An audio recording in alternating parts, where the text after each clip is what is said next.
à tous et bienvenue sur les harmoniques de l'amour. Je suis ravie de vous retrouver pour la suite de mes jeux, d'une sélection de jeux pour la saison sombre. Donc on va dire à partir du changement d'heure jusque probablement le mois de janvier. Sauf que je vais sortir aussi des jeux de Noël. Bon, voilà. Mais parce que j'aime beaucoup Noël. Mais j'ai maintenant très peu de temps au moment de Noël.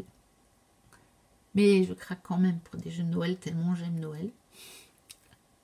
Bref, tout ça n'est pas du tout cohérent. Mais c'est pas grave. Moi, ça me plaît comme ça. Donc, mes jeux vraiment pour toute la saison sombre. Alors, il y a ceci que je vous avais déjà montré récemment, je pense, dans mes jeux sombres, justement, parce que comme je le redis à chaque vidéo, moi je ne suis pas une fan des jeux très glauques, très creepy. Mais j'aime bien certains jeux quand même sombres. Mais il faut que ça reste sobre. Et voilà. Oui, on va dire sobre.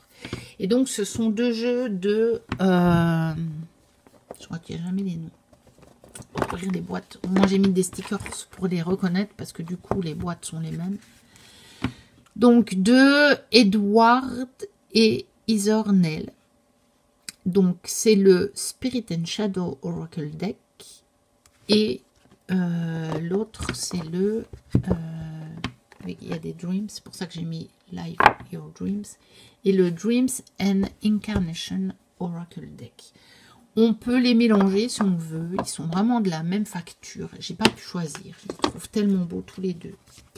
C'est grâce à Hugues et à Nat que je les ai découverts, ces jeux.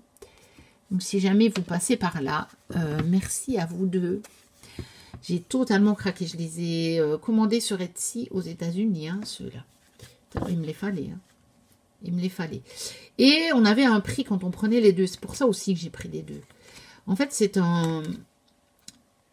Il vend, au niveau des ventes, si vous achetez plusieurs jeux, il vous fait des réductions. Plus vous en achetez, plus vous avez de réductions. Et donc, moi, après les autres qui étaient sur la chaîne à ce moment-là ne me plaisaient pas. Je pense que maintenant, il a sorti un tarot qui pourrait me plaire, mais je ne sais plus. Il faut que j'aille revoir... Mais du coup, ça me revenait. J'avais une réduction si je prenais les deux. Et comme je n'arrivais pas à choisir,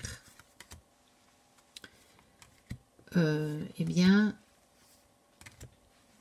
j'ai pris les deux. Mais c'est le genre de créateur pour lequel il faudrait parfois, entre amateurs de jeux, on pourrait des fois se mettre d'accord pour que la même personne commande les jeux. Et pour plusieurs personnes, parce que ça vaut vraiment le coup, en fait. Il fait vraiment des belles réductions quand on prend plusieurs jeux. Et donc, le deuxième, le Dreams and Incarnation. Voilà. Donc, vous voyez, les dos n'ont pas la même couleur, mais sont bien dans le même genre. La qualité des cartes est très, très bonne. C'est légèrement glossy. Et j'adore. Ça, c'est le genre de jeu sombre que j'aime beaucoup. Beaucoup. C'est pas si sombre, comme vous pouvez le voir. Là, vraiment. Je crois que Hugues, finalement, il les a revendus. Je crois qu'il ne les a pas gardés. Il a acheté le tarot sur les chats, parce qu'il a fait un tarot sur les chats noirs. Avec ce genre d'illustration, je crois qu'il a gardé que ça. Mais moi, comme je ne suis pas fan des chats, je ne prends pas le tarot sur les chats noirs. Donc... moi, je suis fan des oracles. Donc, voilà. Totalement fan des ces deux oracles. Voilà, vraiment. J'adore. Déjà, rien que le dos, j'adore. Voilà, celui-ci, il y avait sur la boîte. Je ne sais pas si c'est une erreur sur l'autre boîte ou pas. Mais en plus, c'est à l'arrière de la boîte. Donc, vous voyez, j'avais le... Voilà, j'ai cette étiquette. Et donc, moi, j'ai mis des stickers pour les reconnaître, en fait. Alors, le Mystical Oracle Breath of the Night, au risque de fâcher certaines personnes, le seul et unique original de Bérénica. Certes, il y a eu des revisites, mais très honnêtement, je pense que les personnes qui ont fait des revisites de ce jeu n'ont pas l'autorisation de Bérénica. Bref, on ne va pas entamer une polémique, mais j'aime quand même bien de donner mon avis sur ce jeu. Ça m'a très fort choqué de voir qu'il y a des gens qui avaient repris ce jeu, visiblement sans autorisation de la personne. Parce que j'avais contacté sur Etsy la personne qui avait fait des revisites. Je lui avais demandé si elle avait l'autorisation. Et elle m'a dit, mais en aucun cas, je ne prétends être la créatrice. Bah non, mais ça ne te donne pas le droit de vendre des jeux, du coup, qui ont été créés par quelqu'un d'autre, en fait, sans l'autorisation. Donc voilà. Moi, j'avais la chance de l'avoir quand il était encore disponible. Donc, c'est un petit Lenormand étendu. Je crois que je l'avais remis dans l'ordre. J'avais remis le petit Lenormand. Je l'avais remis dans l'ordre, en fait, pour comparer justement aussi avec un jeu qui a été... qui est une reprise de ce jeu. Mais encore une fois, je le dis. Pour moi, c'est illégal. On ne peut pas. Bon, le petit Lenormand peut reprendre. On sait que la structure appartient maintenant au domaine public. Mais la structure de ce jeu, après les cartes du petit Lenormand, pour moi, n'est pas dans le domaine public. C'est Bérénica qui a fait cette extension énorme du petit Lenormand. Et je pense que les noms de cartes, cette structure qu'elle a faite, lui appartient. Bon, bref, c'est comme ça. Mais je vous donne mon ressenti sur ça, simplement. Parce que c'est vrai que j'ai été quand même assez choquée par ça, par cette histoire-là.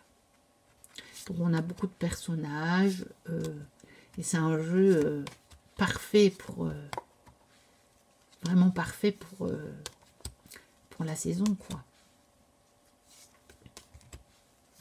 Voilà, superbe jeu avec le Joker en fin. Il fait 103 cartes,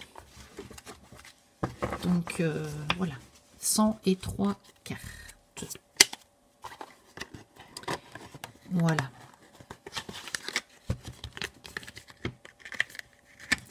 Ensuite, j'ai quand même sorti, j'ai hésité parce que ça me fait beaucoup de jeux, mais bon, à sortir celui-ci, La Sagesse des Royaumes Cachés de Colette Baron-Reid, qui a été illustré par Jenna Della Grottaglia.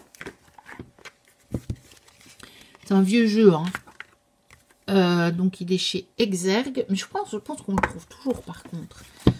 Mais vous allez voir tout de suite au livret et aux cartes que c'est un jeu déjà ancien.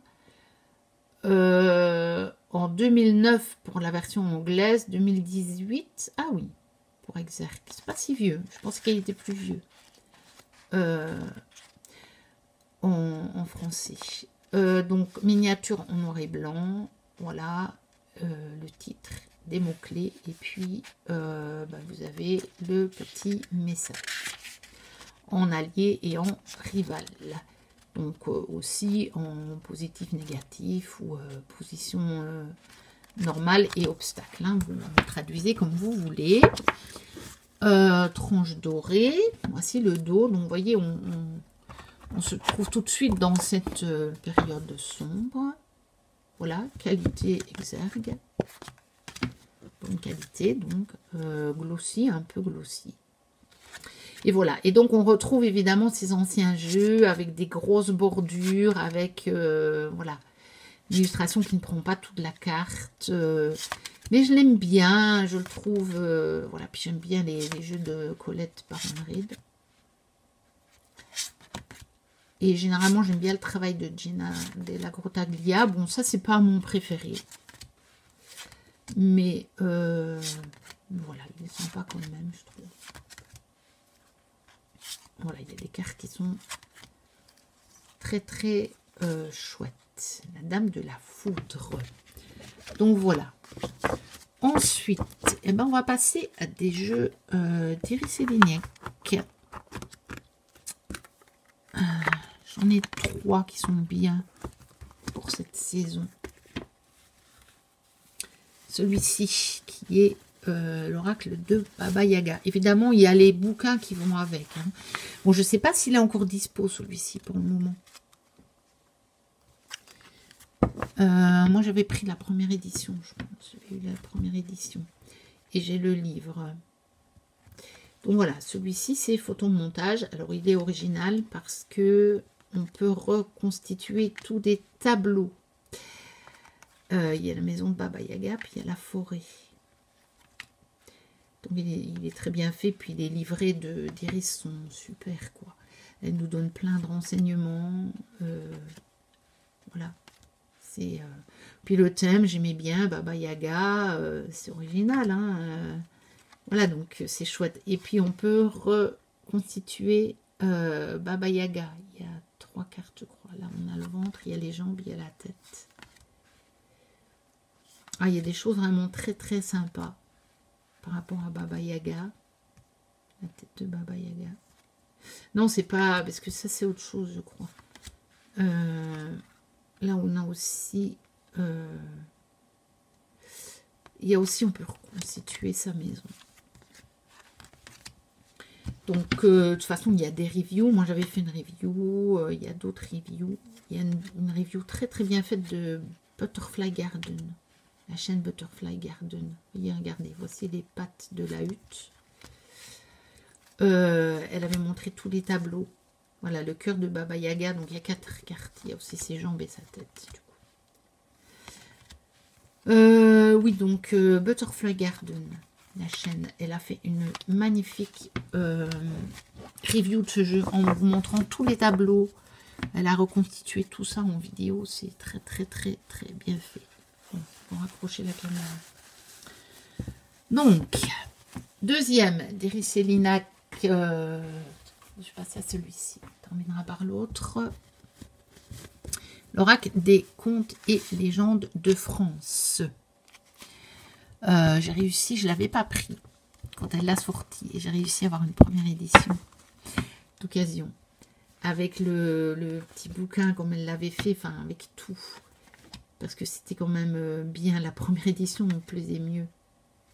Donc je suis contente.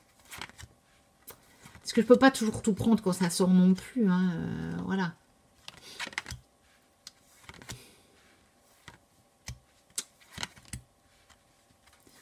Mais j'ai quand même réussi à l'avoir. Donc je suis contente. Voilà, et lui, je le trouve vraiment... C'est quelque part, je trouve... Comment vous dire? C'est pas une critique, il faut pas le prendre pour une critique. Je trouve que c'est un peu dommage qu'il est très sombre. C'est d'ailleurs pour ça qu'il y a pas mal de gens qui l'ont revendu.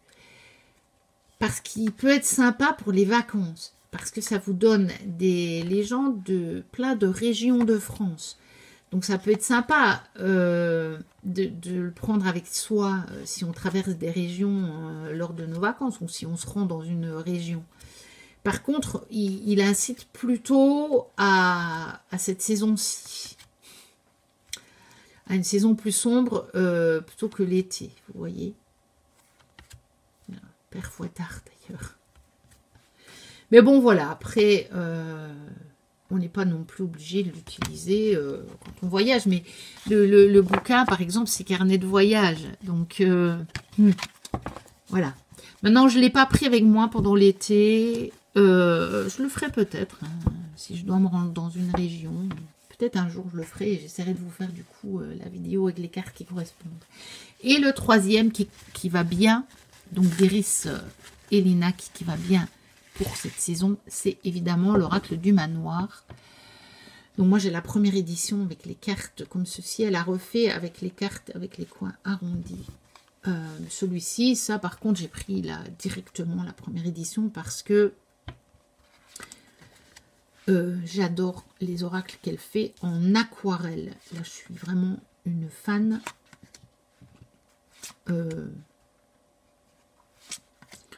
Fan. Donc celui-là, j'avais suivi sa création. Et il me le fallait celui-là, absolument.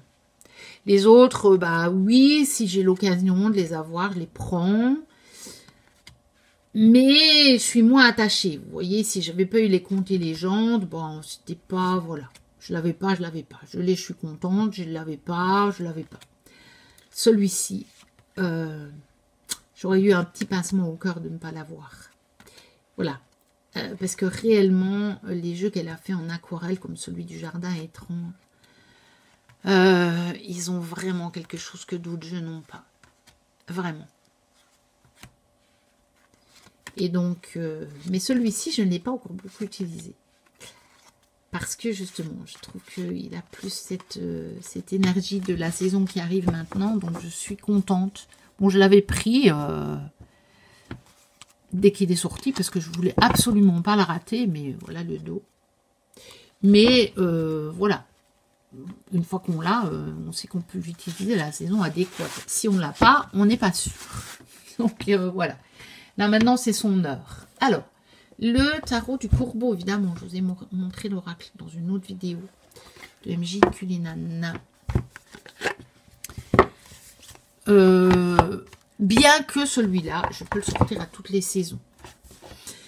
Mais en fait, pourquoi je le mets dans ma sélection? Parce que je trouve que l'oracle, il fait vraiment saison un peu sombre et que ben, j'aime bien les combiner. Mais celui-ci est nettement moins sombre, même que l'oracle, il fait moins automne. Vous voyez, et puis il est beaucoup moins sombre que le manoir qu'on vient de passer, ça se voit directement. Mais je lui trouve, vous voyez ici, je lui trouve une connotation très saison froide. Et on a même la neige, on a l'arbre décharné, voilà. Et il y a des cartes qui font quand même très automnales dans les couleurs, comme celle-ci par exemple, ça fait très saison sombre. Mais c'est un jeu que je peux sortir à tout moment, parce que je l'aime beaucoup. C'est avec ce jeu que j'ai découvert MJ Culinan d'ailleurs, et ben, j'en ai plusieurs maintenant, parce que ben, j'ai craqué sur plusieurs jeux d'elle.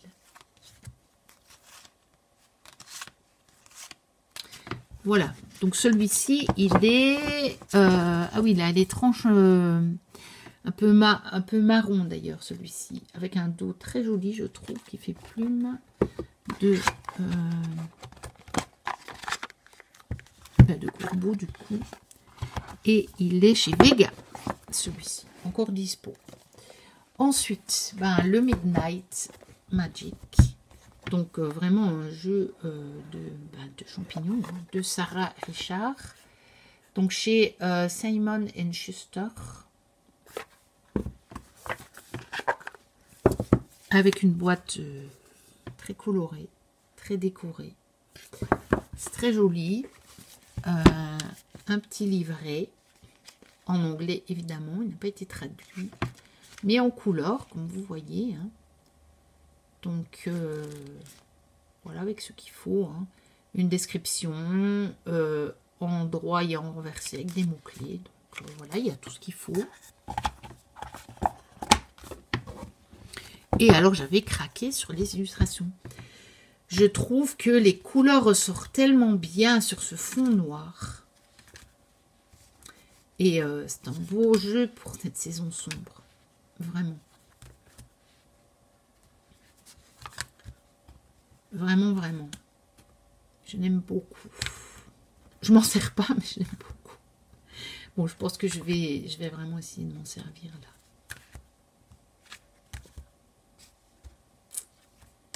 On va voir si je vais avoir plus de temps ou pas pour tirer les cartes. C'est surtout ça le truc. si je me sers pas trop de mes jeux, c'est que j'ai peu de temps. J'ai très peu de temps. J'ai même pas le temps de me faire mon tirage du jour, tous les jours, quoi. Ce serait rare qu'on peut me le faire, d'ailleurs. Donc, voilà, il faudrait que je fasse autrement, que je m'organise autrement, que je le fasse plus en fin de journée, j'ai plus de temps. Le matin, j'ai pas de temps. Je commence à travailler beaucoup trop tôt, donc j'ai pas le temps. Si je devais me lever encore plus tôt, laisser tomber, quoi. Autant que j'aille pas dormir. Bon, et pour terminer cette vidéo, l'oracle d'Aradia de Stécie Desmarco, que je n'avais pas sorti.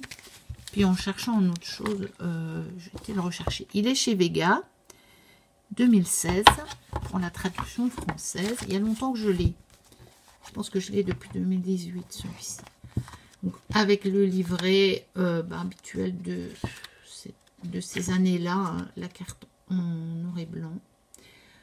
On a le titre de la carte, on a le petit message, et puis on a une espèce d'incantation, en fait. Il est bien fait, hein. C'est sur Aradia, donc il est très sorcière, celui-ci. Hein. C'est pour ça que je l'ai quand même ressorti. Pour vous le montrer, puis parce qu'il est illustré aussi par Jimmy Monton, et j'aime bien. Des illustrations que j'aime beaucoup. Voici le dos.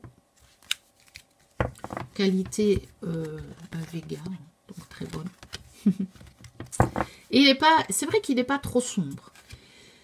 Il est plus sorcière, celui-ci, plus witchy que sombre. Mais je l'aime bien à cette saison-ci. Voilà, il est très connu, hein.